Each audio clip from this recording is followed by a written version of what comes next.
All right, I would like to welcome everyone to our presentation this evening. I am Doreen Hindman. I'm the program manager here at the Sashbear Foundation in Canada.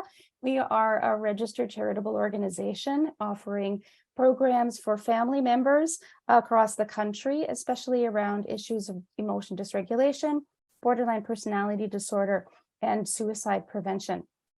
So you can reach us at fcprogram@sashbear.org or through our website, www.sashbear.org, and we can put that information in the chat for you.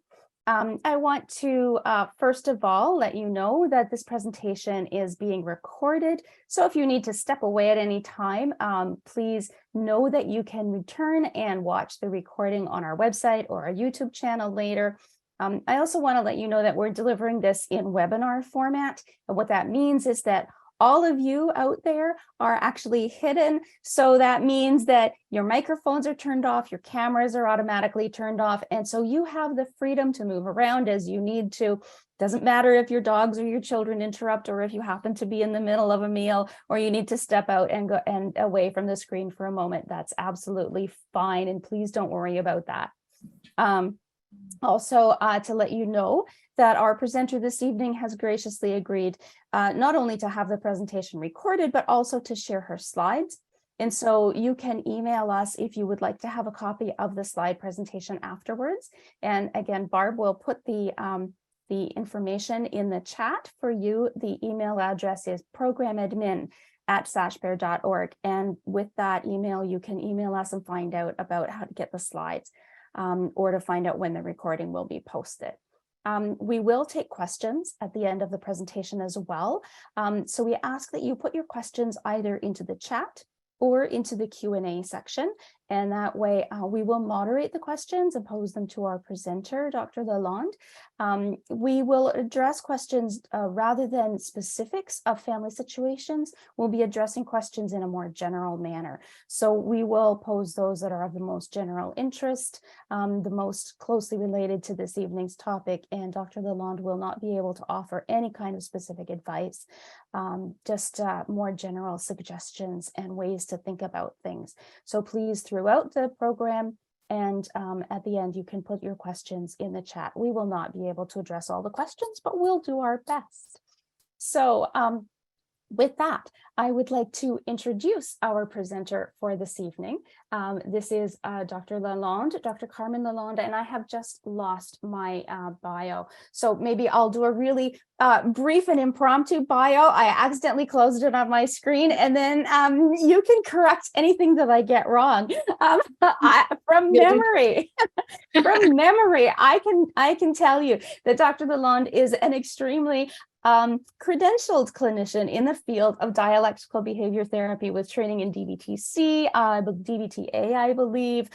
She has a specialty in working in assessment and working with school-aged children. She did a training in New York and is actually registered as a practicing clinician in both New York State and in the province of Ontario.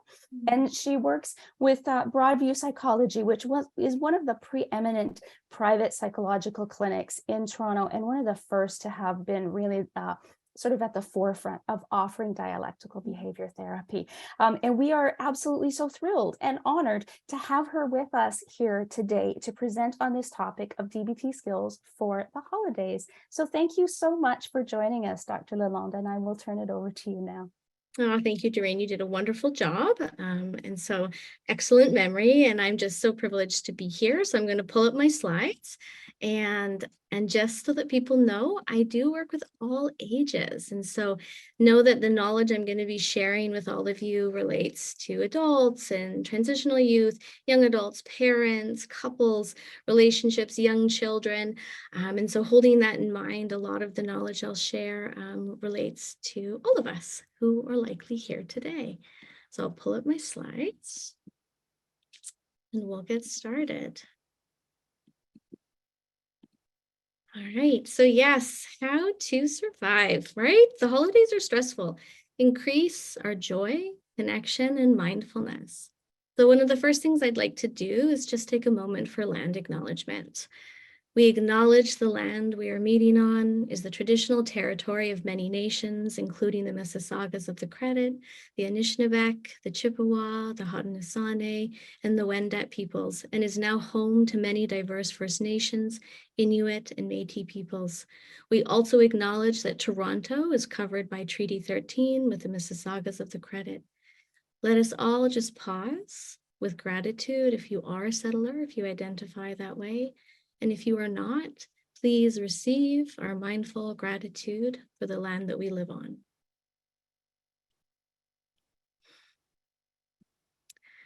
So connections, they bring joy and they bring stress. And during the holiday, we're going to be spending potentially a lot more time with family members, maybe friends and family that we haven't seen in a long time.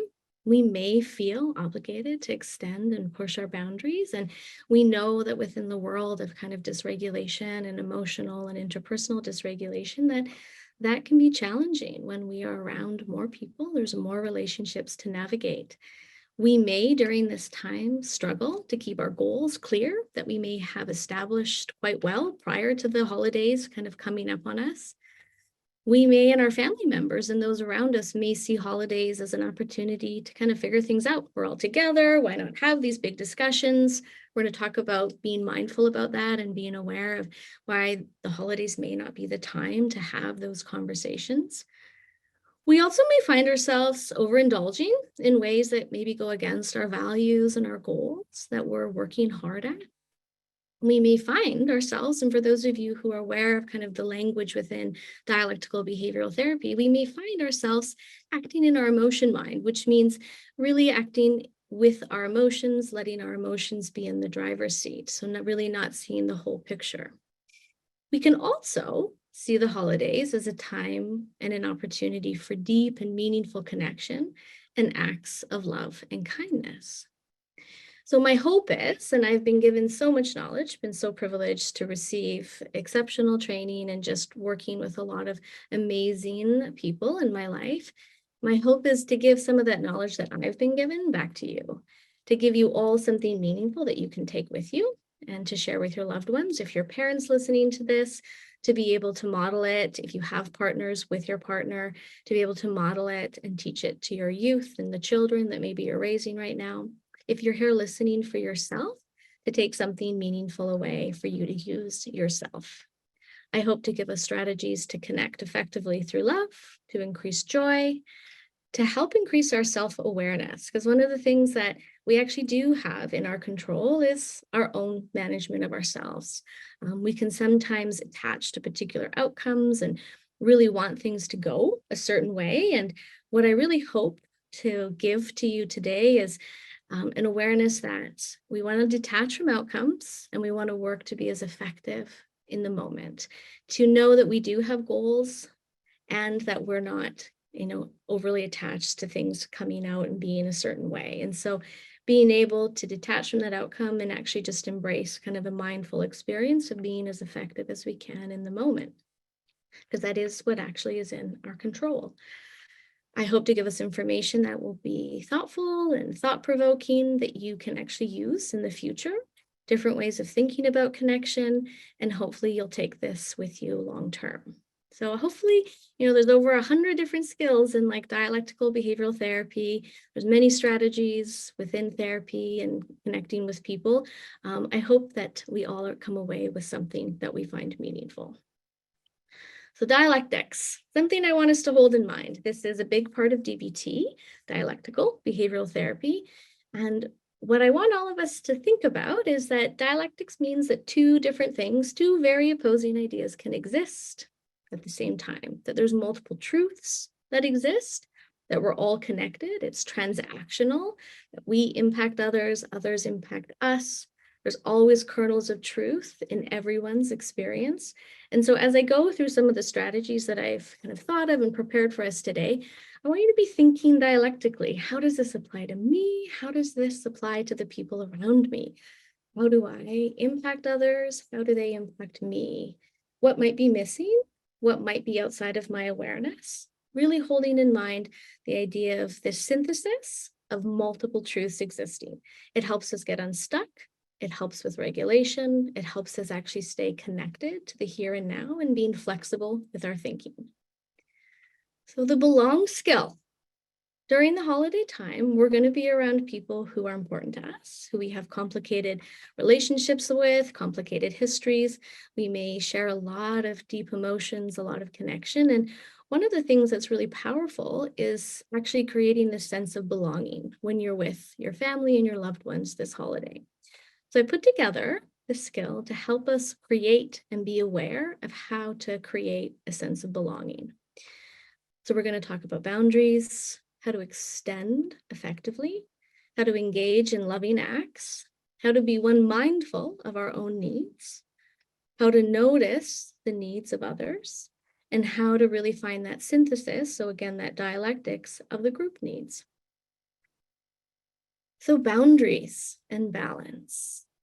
During the holiday, this will be very important prior to beginning to spend time with family members, prior to maybe going on vacations or just increased time with others. We may feel the need to set really rigid boundaries. And we also, on the other side, may feel the urge and may feel pulled to extend and kind of let things go. This would not be the time to do that. This, as we go to spend more time with people, would actually be the time to really think about and reflect on, what are my actual boundaries this holiday season? Do I have enough bandwidth to spend time with people? How much bandwidth do I have? Do I actually know when maybe I'm being asked to do things that actually go against what I truly feel comfortable with? Do my family members know what my actual boundaries and limits are? Knowing this ahead of time and rehearsing, like, what feels like too much, what doesn't feel like enough, what feels like if I extend past this point and I end up spending a lot of time with my family members and I might actually be at risk of becoming dysregulated. We want to be thinking about that, and you want to be very clear about that inside yourself.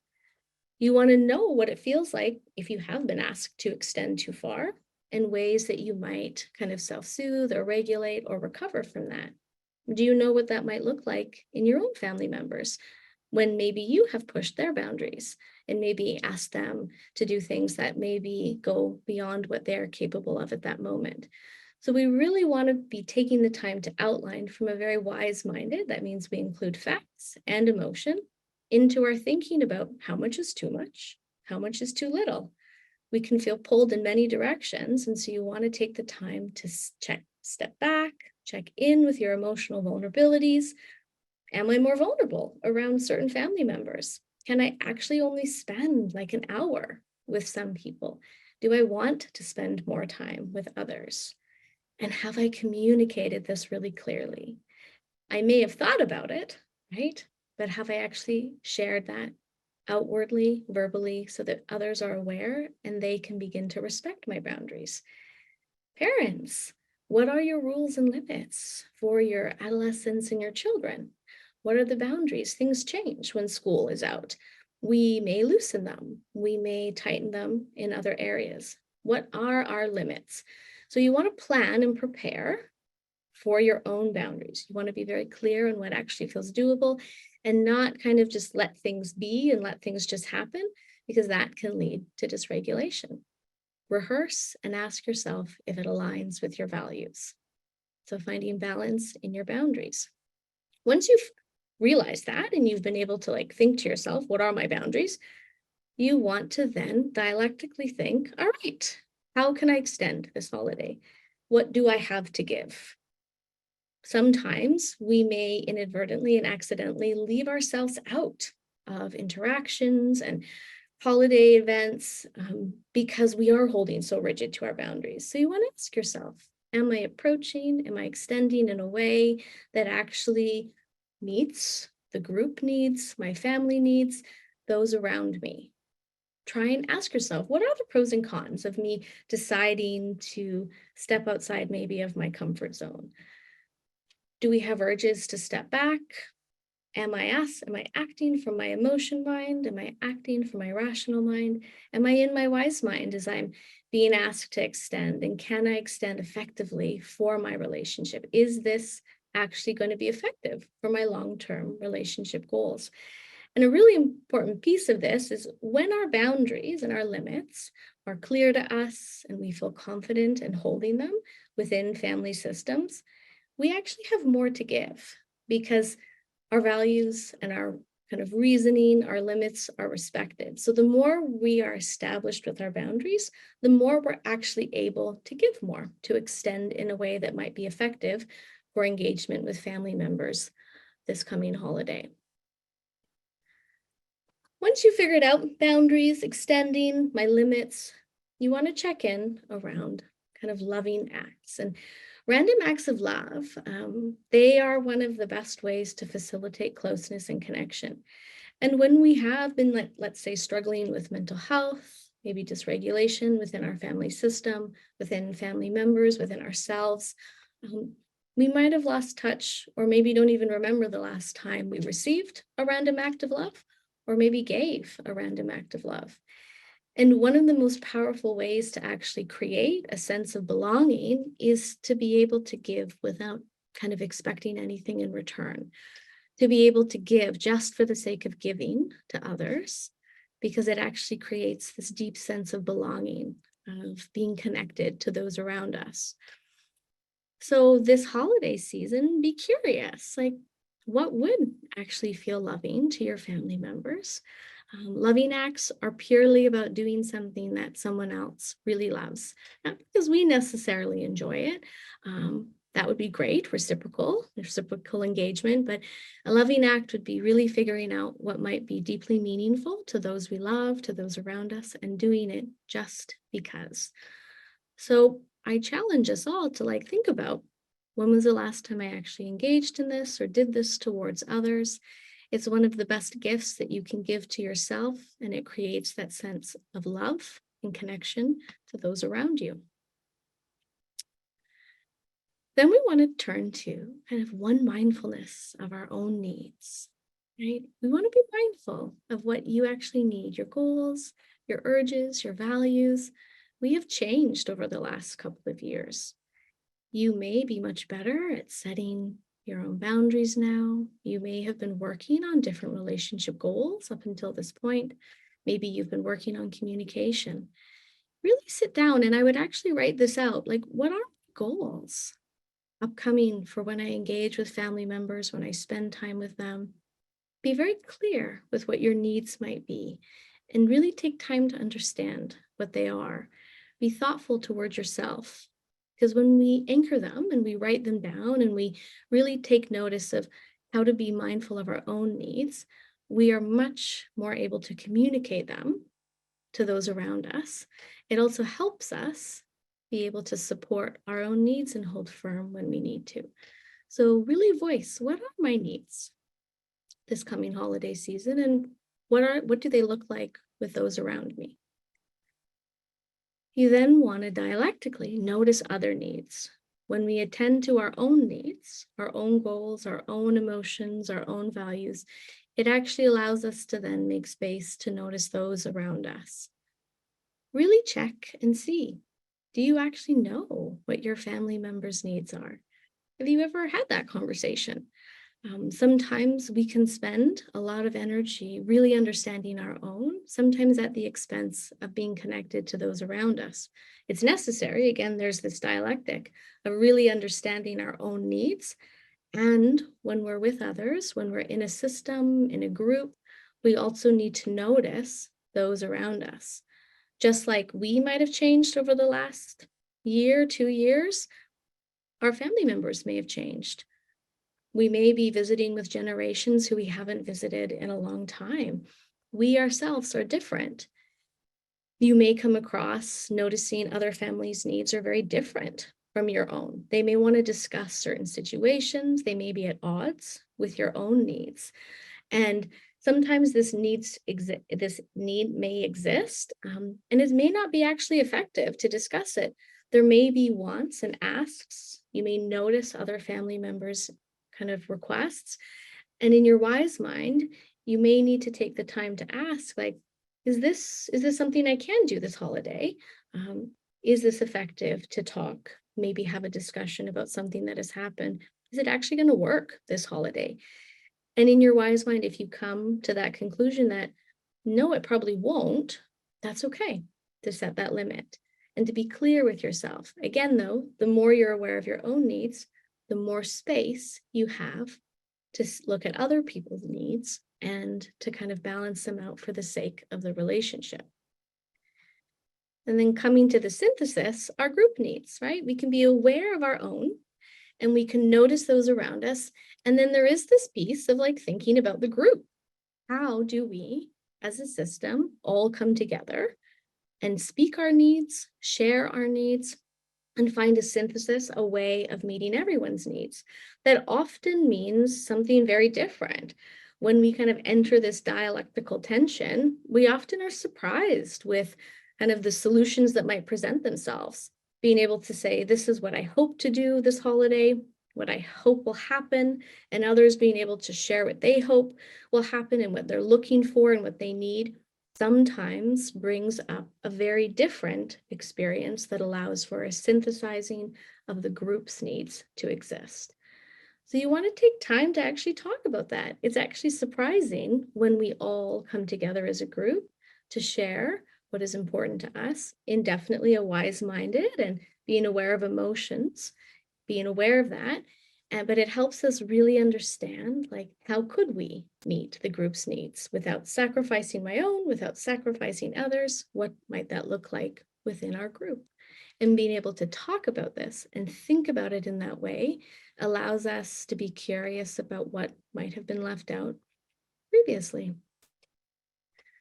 So that is the belong skill: boundaries and balance, extending effectively, engaging in loving acts, being one mindful of our needs, noticing the needs of others, and synthesizing the group needs. So I'm going to take us into the next skill, which is all about actually communication within families. And this is a powerful interaction when we're at holidays. Different styles of communication can happen. Our emotions can get into the driver's seat that influence how we talk and how we share our needs with others. And so being able to effectively communicate what we need and with our family members is an important and powerful skill to kind of hold in mind as we go towards the holidays. Within kind of dialectical behavioral therapy, we talk about interpersonal skills a lot, about asking for things, being able to like have self-respect, to repair relationships. And the family skill is one way of kind of helping us have clear, accurate expression with family members. So being fair with our words, we're going to talk about asking for what we need very clearly, being mindful of our past communication patterns with family members, being interested and curious in the impact of the words that we use and how they impact others, allowing our words and really committing to them being kinder than necessary, and yielding and stopping. The stop is a skill we'll talk about when needed, and using our distress tolerance skills. So being fair with our actions and words. This is important. We all can remember a time where we have had very good intentions in communicating our needs, expressing what we want, and we look back on it and we realize that maybe there was some judgment, maybe there was some assumptions, maybe we weren't actually that fair with how we described events or asked for what we wanted. And so one thing we want to be thinking and holding in our mind, modeling for our kids, showing and teaching to our young adolescents that we're raising, the young teens that might be living with us, the older teens that may still be living with us, ourselves, be fair with our words. Really be and communicate and show how you would want someone to speak to you. Try and access that, your wise mind, that inner wisdom that knows what fair words sound like, that are based in facts, observations. Notice as you're, going to interact with your family members, going to communicate, the urge to maybe upregulate our emotions. So talk about very intense things, give very vivid examples to maybe feel and convey our points. Notice if that's what we're doing. Notice how we share information and describe events. Do we minimize things that might be important to other people? Are we using judgments and assumptions? Do we blame? We want to work towards being very fair with how we communicate, particularly when we're going to be entering the holidays and we are more vulnerable to our emotions and we're more vulnerable to hearing things and tone of voice. Really try and embrace the dialectical language and thinking. So really asking yourself, am I being fair with my words right now? Really hold yourself accountable to how you would want to model speaking to your younger kids and how you would want them to be speaking back to you. We want to be able to ask for what we need. This is so important during the holidays. We can sometimes over ask for things, or we can hesitate to ask. This is so important because when we are in relationships, which are complicated in terms of being able to express ourselves, ask for what we want, we have histories. We come with histories. And sometimes those histories may mean that we've actually had a really hard time asking for our needs and getting them met. So we may shy away asking, and we actually get relief from that. And in the short term, right? However, long term, not being able to ask for what we need can lead to resentment. And those kind of resentful feelings like distress, frustration, they will tend to express themselves and show up more during holiday gatherings when we're more vulnerable, where it's actually more challenging to regulate ourselves. We may, on the other hand, feel really lonely and deprived. Maybe that we haven't been seeing family members for a long time. And so we may really ask for a lot of needs. We may be unaware of how much we're asking for, right? Which can actually sometimes lead to burnout. So we really want to strive for this balance between asking for what we need, right? And being able to tell the difference between what we want versus need, using our describing skills, so things that we can see with our senses that are here around us, using and checking the facts for what we actually might need versus want, and noticing, do I hesitate? And that actually is a really important need. And if I don't express it, I'm actually going to feel really upset, or it might be really hard for me to regulate how I feel. Do I find myself asking for a lot and there isn't a lot of space for other people? Be very mindful of that and trust that asking for your need in the current moment, right? If you've checked in with Wise Mind, will help reduce resentment and actually help you hold boundaries and extend more effectively. When you're asking for things to be met, when you're expressing your needs, you also want to think and hold in mind and be aware of how your past communication has kind of maybe landed with the people around you. When we are approaching family members to get our needs met, are we aware of how our past communication has been toward them? Do we actually maybe need to repair first before we have approached? Maybe our relationship up until that point has been quite challenging with communication and how we've expressed our needs. Maybe we have said things that have maybe been hurtful or come from other emotions that were difficult for us to express at the time. We need to be aware of that so that maybe we can repair before asking for our needs met. We might need to use the give skill, which is being gentle in your approach, being interested in the other person's experience, validating what you may have done and how to repair, and having this easy manner with your approach. Words hold a lot of power. They can heal, they can harm. And so when we are working on our family relationships and being able to communicate effectively, we want to be aware of the words that we use. We want to ask ourselves if they're aligning with our values. Do they align with our relationship goals? So be aware, how have I talked to this person in the past? Do I need to repair? Do my words line up with my values?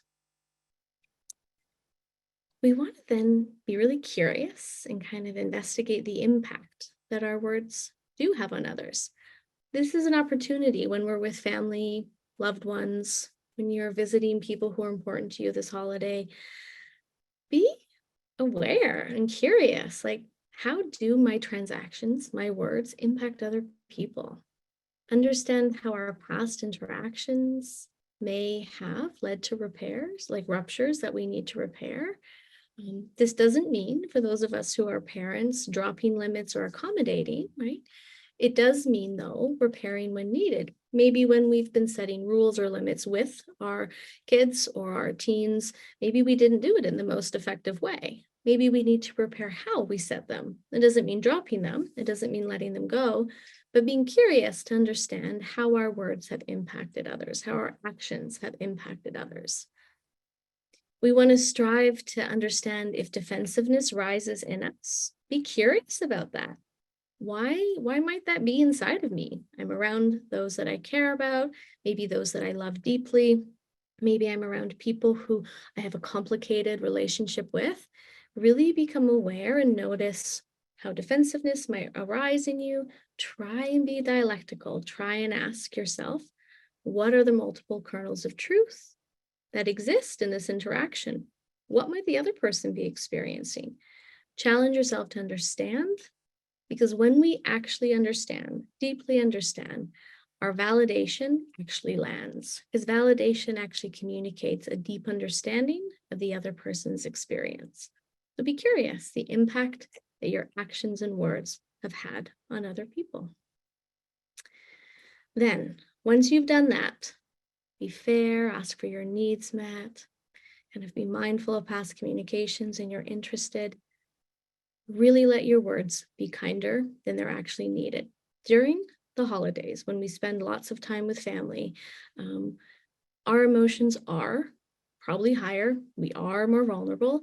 And so this is an opportunity to commit to really being kinder with our words than we actually think might be needed. Really let your words allow them to reflect the love that you have for the people around you. Really be deliberate in how you choose to communicate in a loving and authentic way. And when you're practicing kind of speaking in a far more kinder way than maybe we think is necessary to those around us, right? It helps us communicate that we don't know everyone's intentions. We don't know what they might be struggling with. It also is a gift to yourself. So speaking kindly to others actually helps us speak kinder to ourselves. It allows that kindness to kind of spill into those around you. So really let your words be kinder than needed.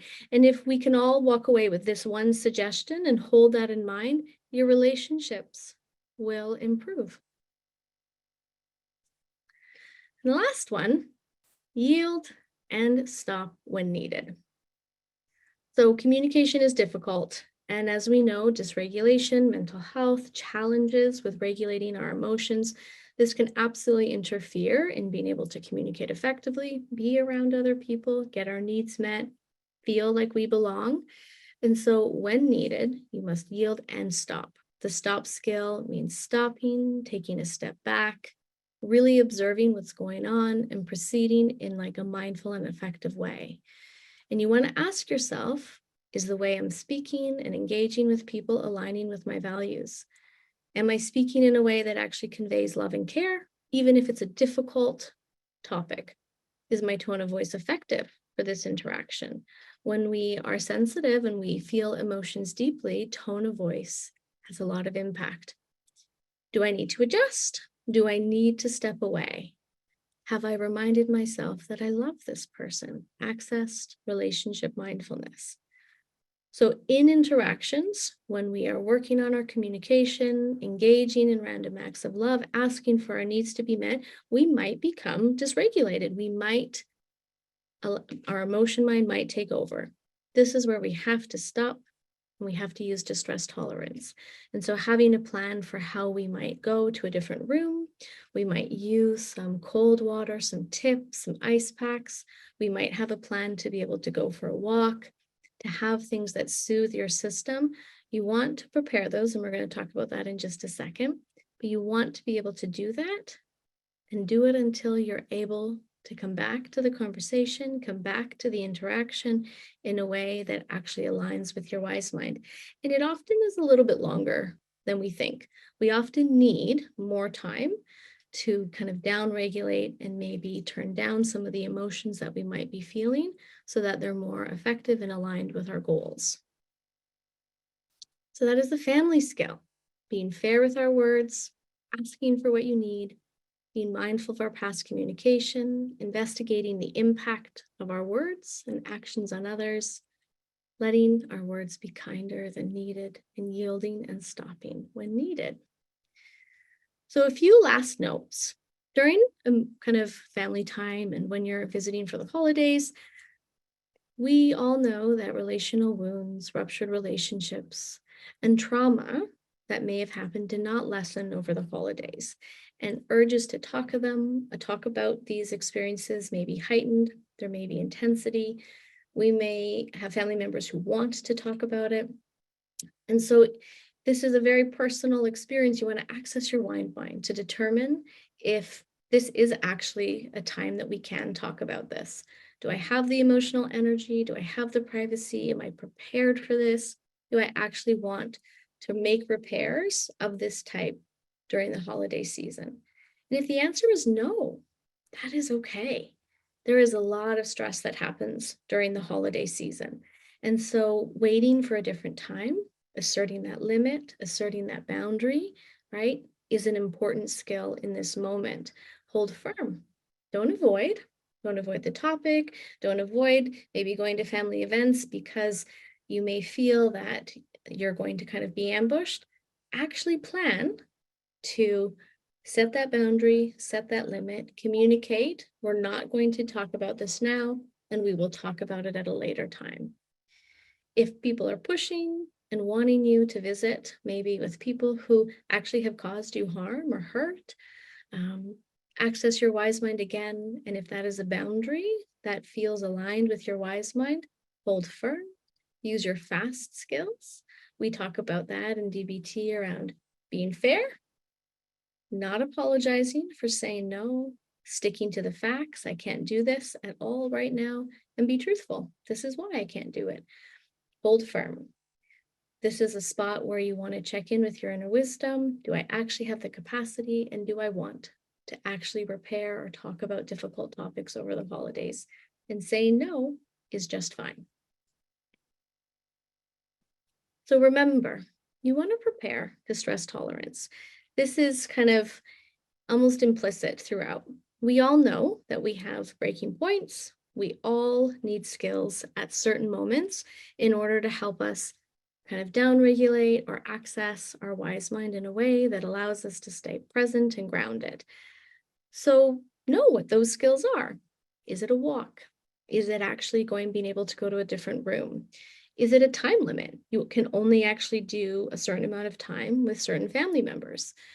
Do you need to bring a self-soothing kit of aromatherapy oils and things that actually soothe your system and allow you to have space between what is distressing you? Practice it. Prep your family members that you're going to be using this. Practice this with your kids. Model using your skills. One of the best ways to teach young children how to regulate and access skills is to model it first ourselves, to then be able to teach it to them, and then to practice it, to rehearse it.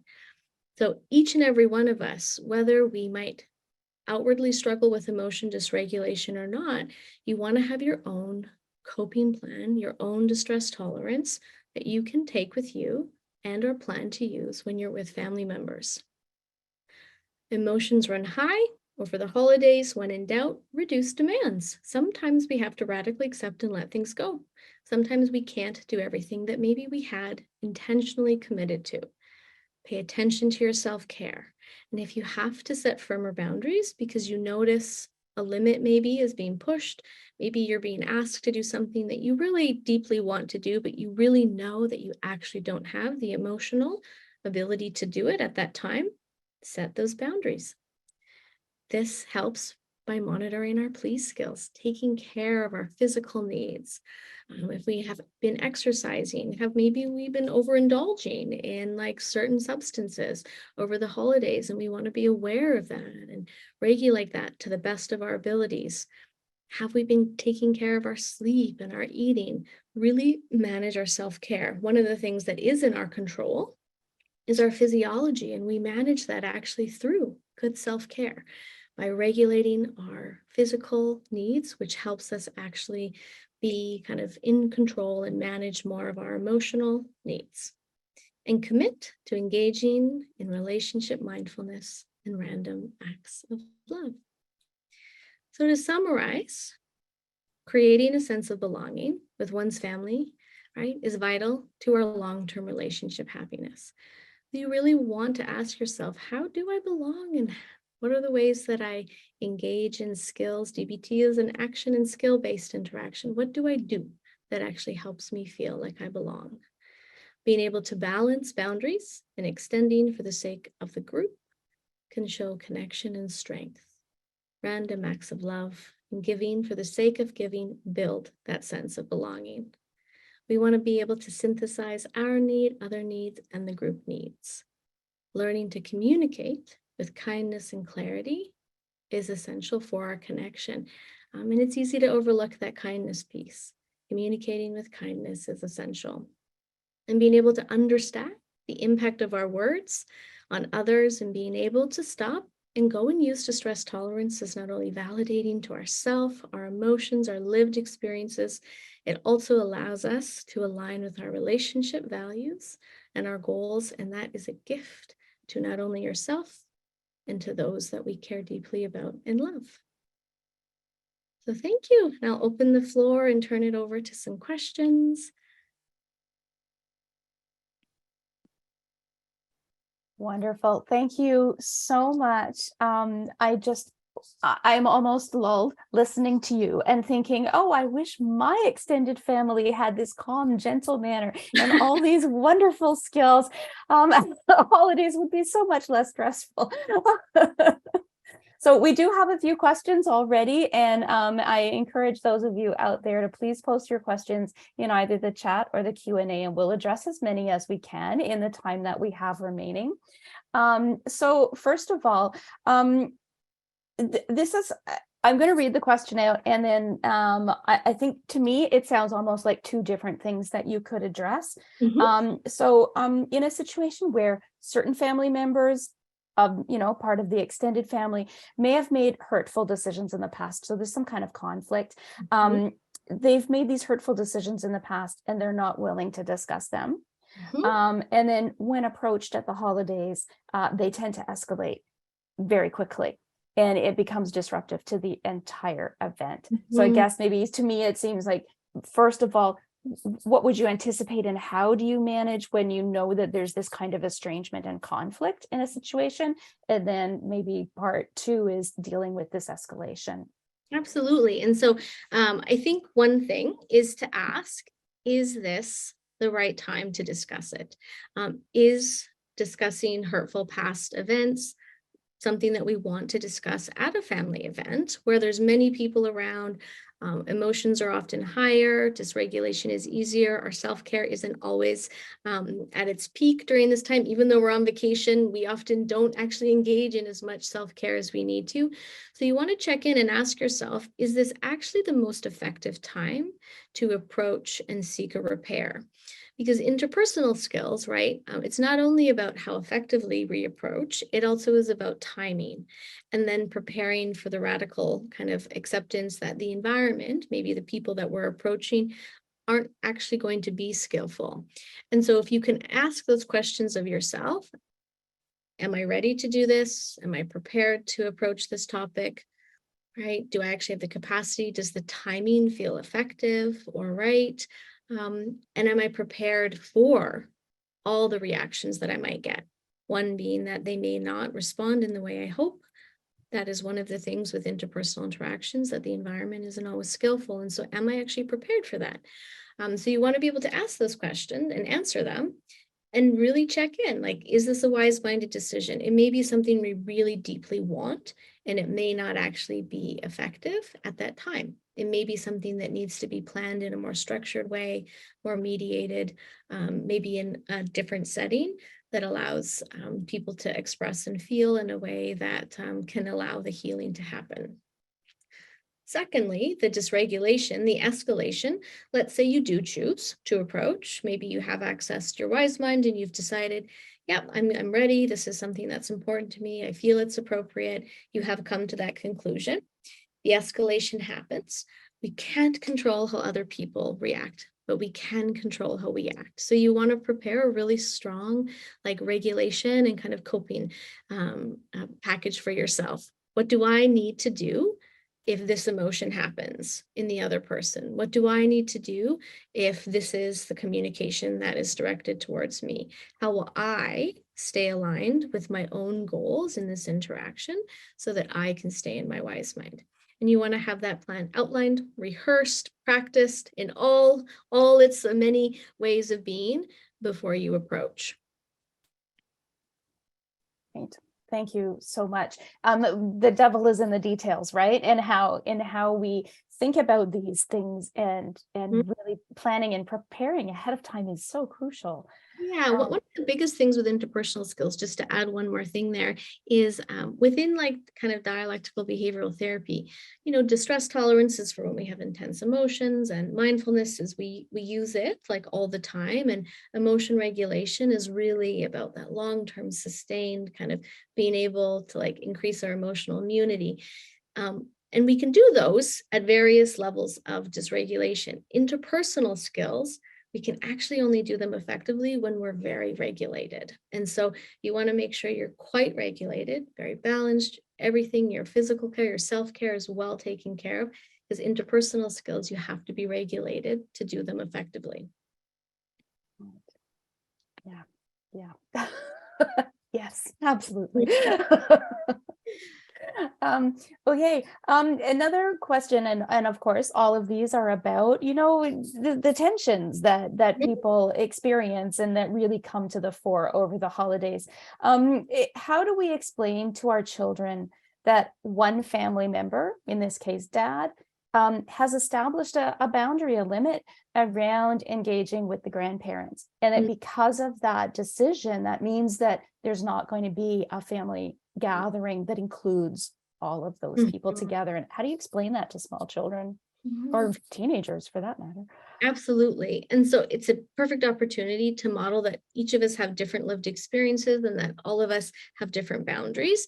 And we may not always know those boundaries and the reasons for them, and that there is always a kernel of truth to why people make choices. We may not always understand it. We may not always like it. And so when you're modeling that to your kids, I would use those words. I would say, we don't know everyone's lived experiences. And sometimes people's choices impact others in ways that we don't always understand. We haven't lived through, so we don't have that experience inside of us. And there's a limit that's been set this year where we can't visit certain family members. We may not understand that. We may not agree with it. And this is a limit that's been set. How are we going to manage that? How can we synthesize the group needs? Does it mean that other visits happen where other people are involved? Maybe not everyone is part of every single gathering. Is there a way to find a dialectical balance? This is like problem solving, but how you explain it is you say it exactly as it is. Like, this is a boundary. It may be difficult to understand. It might make more sense later on. And learning to respect people's boundaries, sometimes without always completely understanding them, is part of respecting people's boundaries. And that's okay. We're going to practice that. All of us will have these moments in our life going forward and at various times. And this is a boundary that one of our family members is setting. Well, thank you. So then, sort of related, but on another flip side, maybe, is if you're setting a personal boundary around or some limits around what it is that you're willing to accept or do through the holidays, but you know that there's going to be family who take offense at that. Yes. And so these are things we have to hold in mind. How will my actions impact others?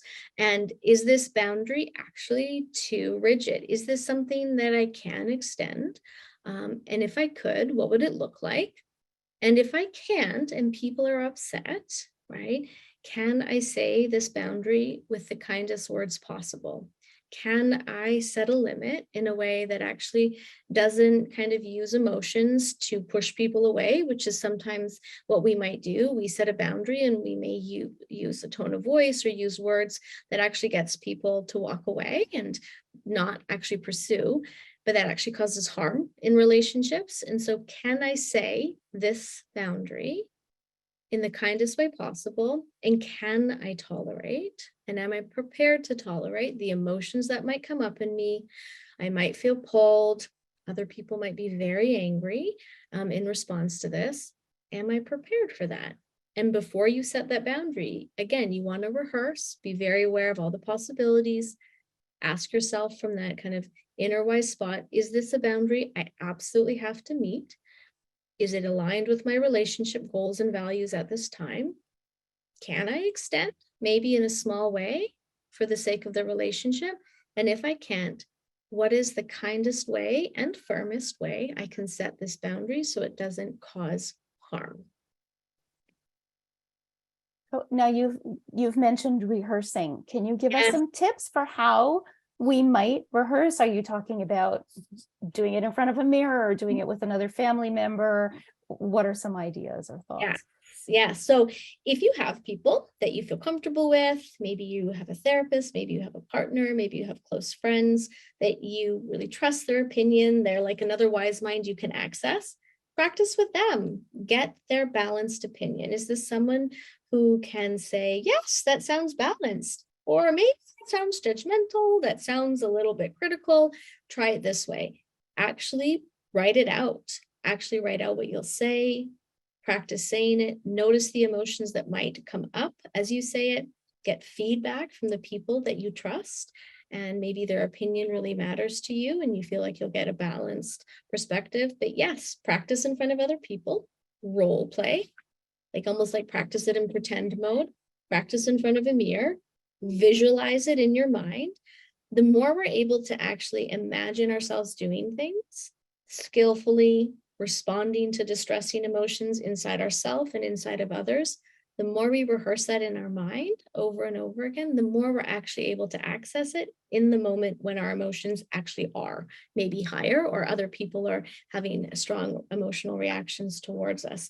So yes, rehearsal, particularly around family and holiday time, you actually want to say it out loud, say it in front of the mirror, say it to people who you trust, and imagine it at night. And imagine yourself being skillful. Thank you. Now, another piece that you've mentioned a lot as we're doing this work, thinking about what we might want to communicate to somebody else. You've mentioned that we should make clear that it matches with our values, that we've really carefully identified what our own needs are. Can you give us some tips on how we might, if we haven't done a lot of work around values before, or if we're not really good at knowing what our needs are versus kind of what we want in the moment impulsively? How do we go about thinking about things like this? So value sorts are fun and cool. You can find them online. You can probably type them in if all of you were to go to like a Google search and type in like value sort or value card sort. You will likely come across a way to be curious and learn about your own value systems. Being able to step back and ask yourself, in relationships, do I value communication? Do I value relationships? What kind of relationships do I value? How do I like to be in relationships? Is it firm? Is it compassionate? Is it giving? You want to ask yourself those questions and be curious about the answers. Again, talk about it with people that are close to you. Is it trust? That's a value that you admire. Is it honesty, a value that you admire? Try and rank them in order of importance and think about which values actually align with your current goals, because we have values, which are like our guiding posts. They're not things we actually achieve. They just help guide and direct our behavior. And then they're attached to goals. And so maybe this holiday, you know that relationships are important to you, and your goal that you're going to outline that's attached to, say, the relationship value is you're going to be clear with sharing kindness, really being clear. You've decided, you know what, this year I'm going to try and be kind to this person who's important to me, this person who I care about. What would that actually look like? Would that look like asking how people are doing? Would it look like spending special time with them? Would it actually look like asking them things that they're interested in. What would a kind behavior, like what would a kind action look like? So you want to explore your values, probably through a card sort. Ask which ones are most important to you right now. We all have a hierarchy. And then ask yourself what that goal is and what it would look like if you were to actually do it. And it can look many ways. So there's no wrong way to do this. And when you ask yourself, does that line up with my value? Like if I have the value of really being clear with people, and I'm sending maybe an indirect email to a family member, and I ask myself, is this actually in line with my value? If I get the answer no, I probably need to pause, put the email away, come back to it at a different time and rephrase it and maybe get someone to look over it for me. If that actually is my goal, to be clear with my communication. So again, this is about increased kind of mindfulness and awareness. Like, is what I'm doing actually lining up with what I want and what I value and what is important to me in this moment? Thank you. Now, I have to say, a lot of what you're talking about sounds like it can take a lot of time to work through all of this and really be clear in what it is that we want and need, and how we're going to communicate it with somebody else. And well, honestly, the holidays are right around the corner, and everybody's already got plans to be going to this family gathering where we're going to encounter people that we don't want to, or an example here is like, I've caused harm to somebody. How do I mend the fences in this situation? If we know that we're walking into these kinds of situations and we haven't had the time or the opportunity to do this work ahead of time, is it better to sort of muddle through? Is it better not to put ourselves in the situation? Is it So how do we not make things worse? Absolutely. Number one, make sure you are regulated, right? And like ask yourself, what regulates me? And we often, each of us have one thing that we know works. Like, is it music? Is it actually going to the bathroom and like doing some deep breathing? Is it like calling a friend that I really value? Is it actually having that ice pack in my bag that I'm going to bring with me? Is it a particular scent that I can wear that day? We all typically have one or two things that are actually quite meaningful and regulating to us. And so if you're like about to, end the Sashbear talk and you're going to go to a family gathering, actually pause and say, okay, what is one thing that if I become kind of dysregulated or upset, or this interaction is difficult, that is actually in my control? And that's me. That is my ability to actually regulate myself. And so what is one thing that I can actually bring with me that I can actually use that might help me? And if you really intentionally go with that in mind, chances are you might use it. You might at some point, you might fumble in, you might make some comments or do things that, yes, cause dysregulation, but you also might be able to access that one skill, being able to pause, come back, regulate yourself, and then re-engage. And while it sounds like a lot of reflection, a lot of things to think about, it's actually not as much work as we think. Taking an hour to actually just sit down and think about who you're going to be around, how those boundaries, maybe get pushed or may be held firmly in interactions, in past experiences, really asking yourself how you want to talk to people. It actually doesn't take as much time as it sounds. It's definitely something we want to be thoughtful about, but it's worth it to be late to the outing to actually prepare for these events. It's worth it to really think to yourself, what is one thing I can turn to when I am actually feeling dysregulated or I'm not able to access kind of my wise mind and values again? It is worth it to have that as you go to these kind of holidays and family outings. It's a sense of mastery. It's something that is in your control, which actually helps us regulate ourselves and feel competent as we approach. Okay.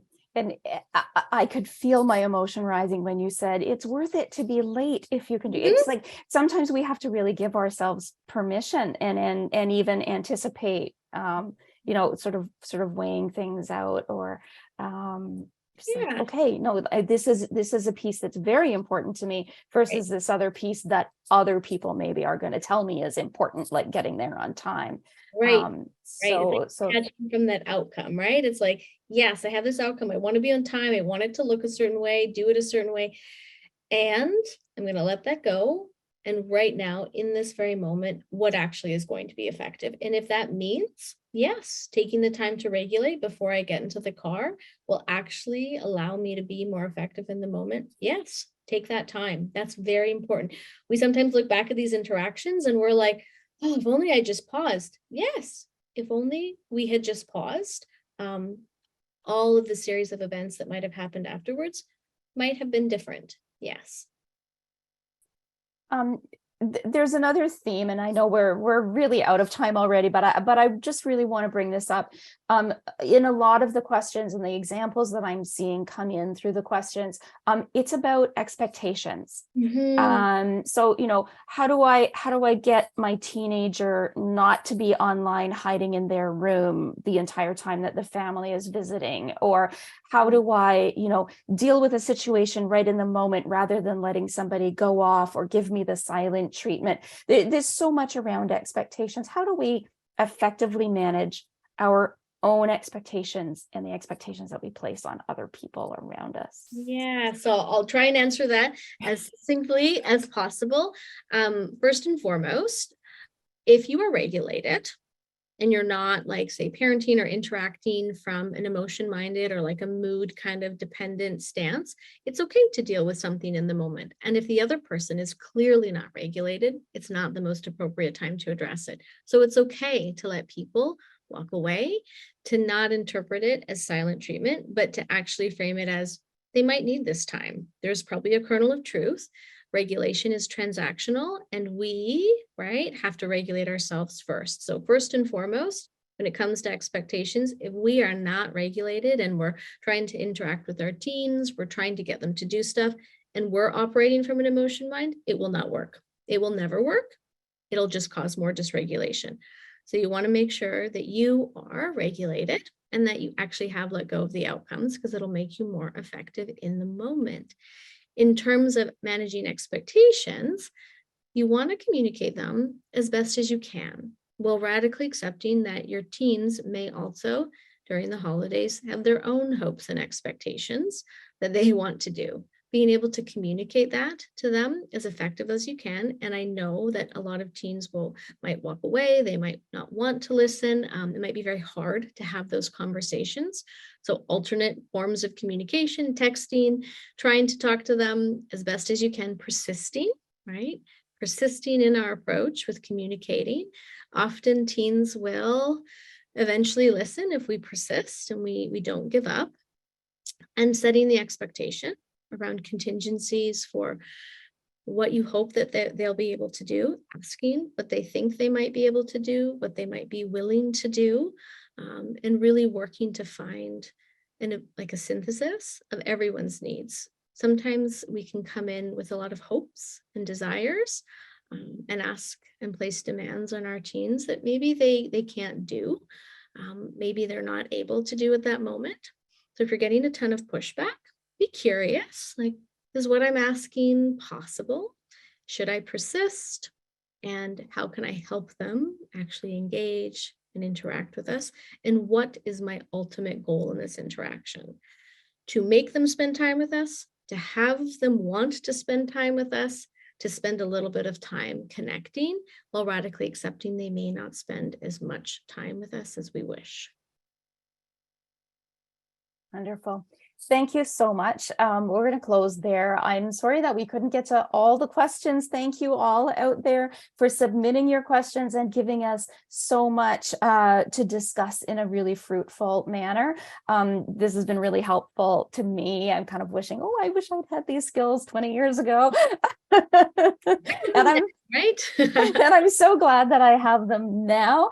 There are a lot of people I know who are thinking, oh my goodness, their heads are exploding because of how much information and content we've provided. So I want to let people know once again that this presentation has been recorded and it will be posted on our website at sashbear.org and on our YouTube channel within the next few days. We will do our best to get it up as soon as possible because we know this is a very timely topic and people are heading into these family events and gatherings really soon. You can also email us. Please email programadmin@sashbear.org, and you can request the slides so that you can refer to all these wonderful tips and ideas that Dr. LaLonde has presented and these great new acronyms, belong and family. I just love those. I know I will be referring back to them. I want to thank Lynn Corey, who has been here with me this evening, and Barb as well, one of our volunteers who have been helping me behind the scenes. Just to remind all of you that this presentation has been provided to you by the Sashbear Foundation.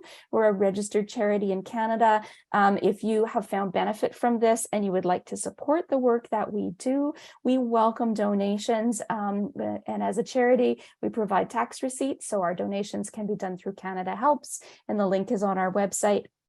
I want to thank you all for joining us, and most of all, thank you again, Dr. Carmen LaLonde, for joining us and sharing all of your wonderful wisdom and experience and insights with all of us. And I want to wish you all a wonderful holiday season.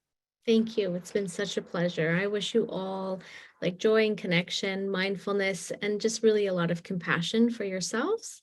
We all have so much we're dealing with. And so just really be kind to yourself and others. Thank you. Thank you so much.